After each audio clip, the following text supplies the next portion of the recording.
Chapter 32. When the particulars of this conversation were repeated by Miss Dashwood to her sister, as they very soon were, their effect on her was not entirely such as the former had hoped to see. Not that Marianne appeared to distrust the truth of any part of it, for she listened to it all with the most steady and submissive attention, made neither objection nor remark, attempted no vindication of Willoughby, and seemed to show by her tears that she felt it to be impossible. But though this behaviour assured Eleanor that the conviction of his guilty was carried home to her mind, though she saw with satisfaction the effect of it in her no longer avoiding Colonel Brandon when he called, in her speaking to him, even voluntarily speaking, with a kind of compassionate respect, and though she saw her spirits less violently irritated than before, she did not see her less wretched. Her mind did become settled, but it was settled in a gloomy dejection. She felt the loss of Willoughby's character yet more heavily than she had felt the loss of his heart. His seduction and desertion of Miss Williams, the misery of that poor girl, and the doubt of what his designs might once have been on herself, preyed together so much on her spirits that she could not bring herself to speak of what she felt even to Eleanor, and brooding over her sorrows in silence gave more pain to her sister than could have been communicated by the most open and most frequent confession of them. To give the feelings or the language of Mrs. Dashwood on receiving and answering Eleanor's letter would be only to give a repetition of what her daughters had already felt and said, of a disappointment hardly less painful than Marianne's, and an indignation even greater than Eleanor's. Long letters from her, quickly succeeding each other, arrived to tell all that she suffered and thought, to express her anxious solicitude for Marianne, and entreat she would bear up with fortitude under this misfortune. Bad indeed must the nature of Marianne's affliction be, when her mother could talk of fortitude. Mortifying and humiliating must be the origin of those regrets which she could wish her not to indulge. Against the interest of her own individual comfort, Miss Dashwood had determined that it would be better for Marianne to be anywhere at the time than at Barton, where everything within her view would be bringing back the past in the strongest and most afflicting manner, by constantly placing Willoughby before her, such as she had always seen him there. She recommended it to her daughters, therefore, by all means not to shorten their visit to Mrs. Jennings, the length of which, though never exactly fixed, had been expected by all to comprise at least 5 or 6 weeks. A variety of occupations, of objects, and of company, which could not be procured at Barton, would be inevitable there, and might yet, she hoped, cheat Marianne at times into some interest beyond herself, and even into some amusement, much as the idea of both might now be spurned by her. From all danger of seeing Willoughby again, her mother considered her to be at least equally safe in town as in the country, since his acquaintance must now be dropped by all who called themselves her friends. Design could never bring them in each other's way. Negligence could never leave them exposed to a surprise, and chance had less in its favour in the crowd of London than even in the retirement of Barton, where it might force him before her while playing that visit at Allenham on his marriage, which Mrs. Dashwood, from foreseeing at first as a probable event, had brought herself to expect as a certain one. She had yet another reason for wishing her children to remain where they were. A letter from her son-in-law had told her that he and his wife were to be in town before the middle of February, and she judged it right that they should sometimes see their brother. Marianne had promised to be guided by her mother's opinion, and she submitted to it therefore without opposition, though it proved perfectly different from what she wished and expected, though she felt it to be entirely wrong, formed on mistaken grounds, and that by requiring her longer continuance in London, it deprived her of the only possible elevation of her wretchedness, the personal sympathy of her mother, and doomed her to such society and such scenes as must prevent her ever knowing a moment's rest. But it was a matter of great consolation to her that what brought evil to herself would bring good to her sister. And Eleanor, on the other hand, suspecting that it would not be in her power to avoid Edward entirely, comforted herself by thinking that though their longer stay would therefore militate against her own happiness, it would be better for Marianne than an immediate return into Devonshire. Her carefulness in guarding her sister from ever hearing Willoughby's name mentioned was not thrown away. Marianne, though without knowing it herself, repeated all its advantage.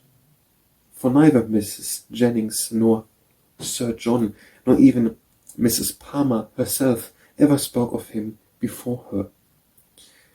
Eleanor wished that the same forbearance could have extended towards herself, but that was impossible, and she was obliged to listen day after day to the indignation of them all.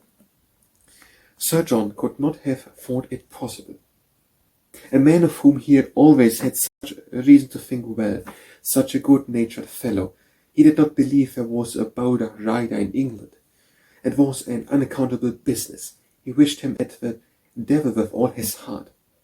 He would not speak another word to him, meet him where he might for all the world.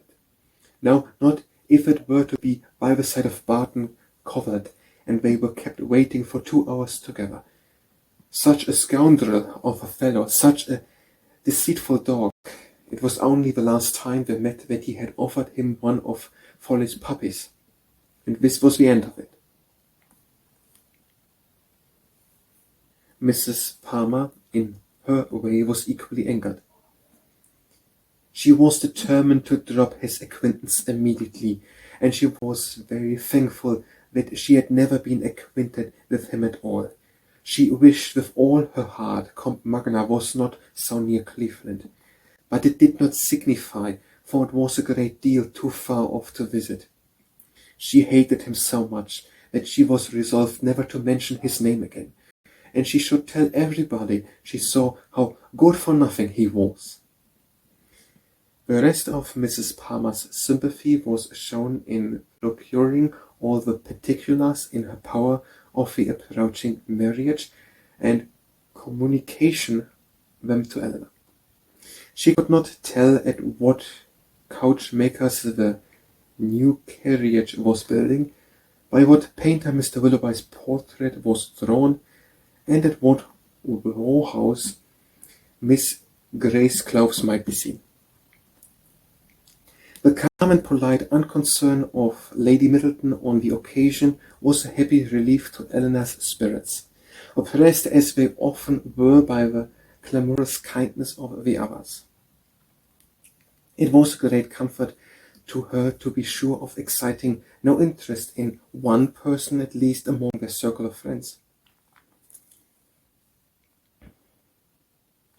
A great comfort to know that there was one who would meet her without feeling any curiosity after particulars or any anxiety for her sister's health.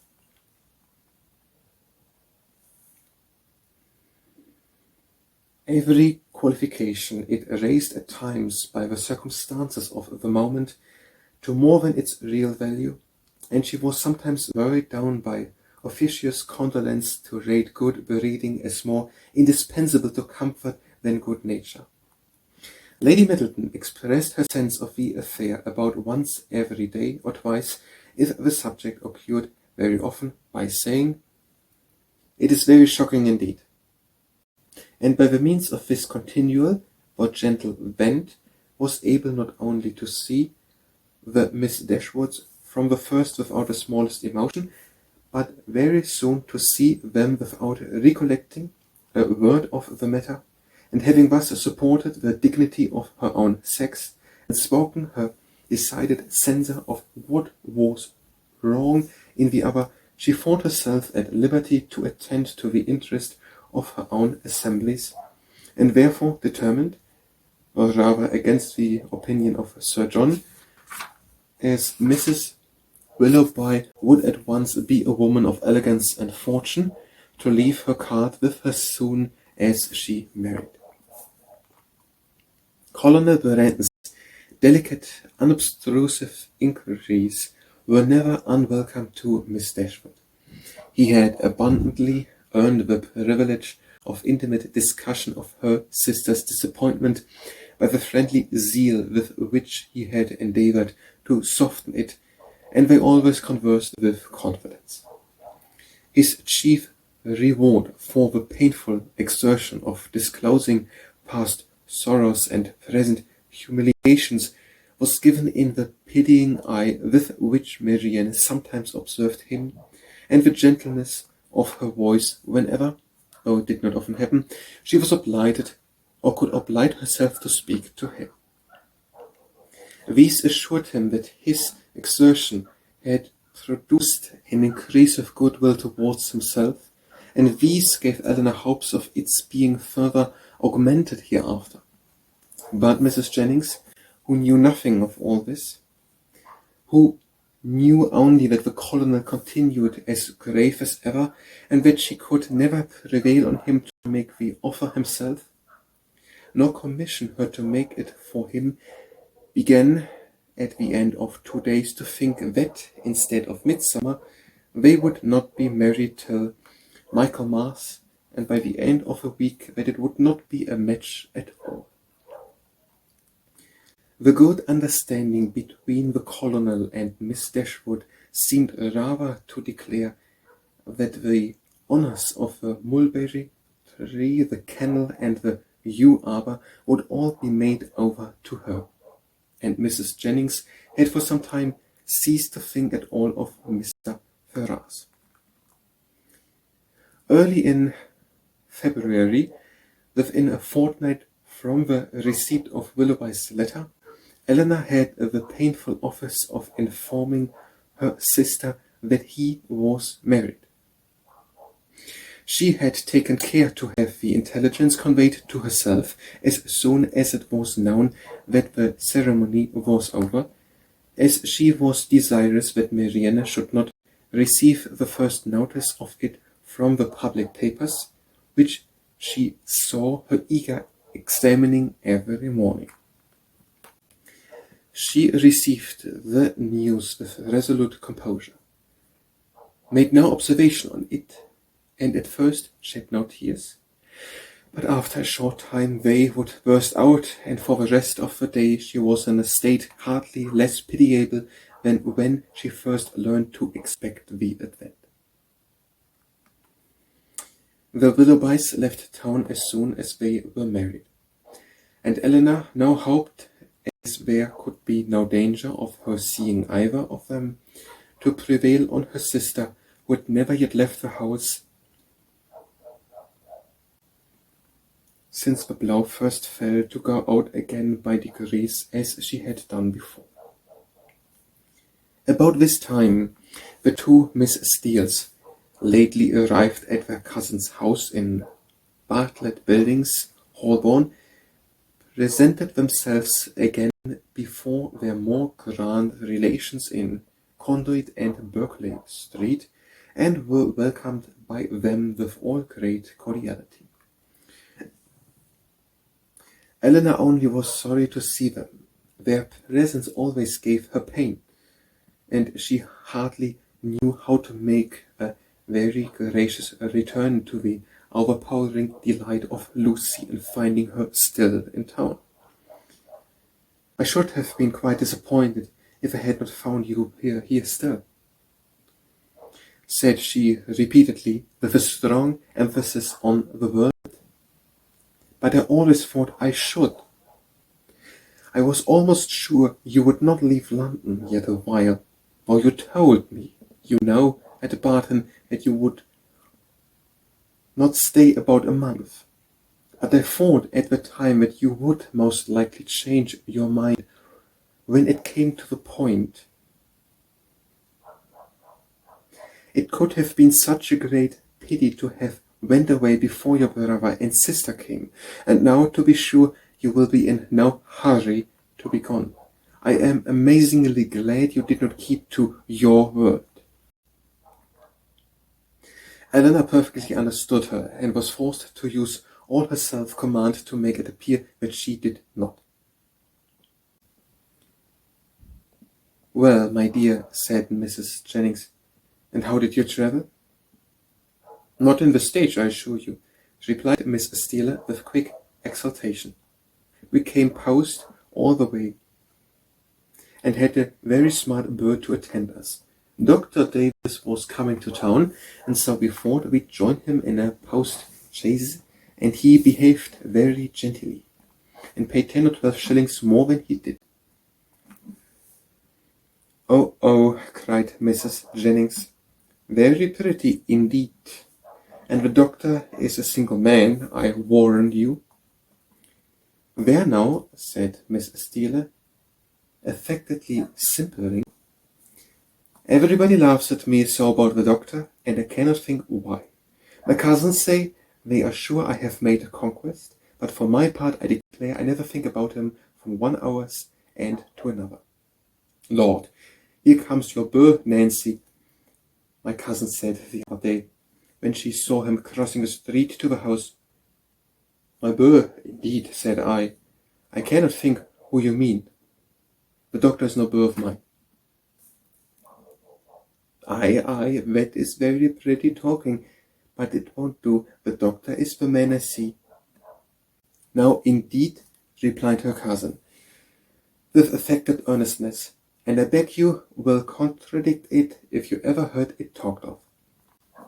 Mrs. Jennings directly gave her the gratifying assurance that she certainly would not, and Miss Steele was made completely happy.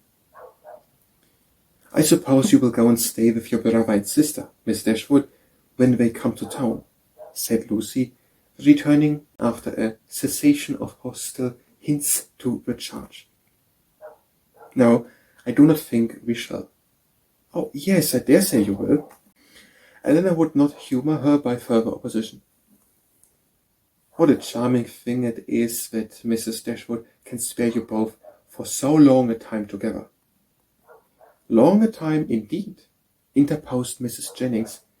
"Why, the visit is but just begun." Lucy was silenced. "I am sorry you cannot see your sister, Miss Dashwood," said Miss Steele. "I am sorry she is not well." For Marianne had left the room on their arrival. "You are very good. My sister will be equally sorry to miss the pleasure of seeing you, but she has been very much plagued lately with nervous headaches, which make her unfit for company or conversation." "Oh dear, that is a great pity. But such old friends as Lucy and me, I think she might see us, and I am sure we would not speak a word." Eleanor, with great civility, declined the proposal. Her sister was perhaps laid down upon the bed, or in her dressing gown, and therefore not able to come to them. "Oh, if that's all," cried Miss Steele, "we can just as well go and see her." Eleanor began to find this impertinence too much for her temper, but she was saved the trouble of checking it by Lucy's sharp reprimand, which now, as on many occasions, though it did not give much sweetness to the manners of one sister, was of advantage in governing those of the other.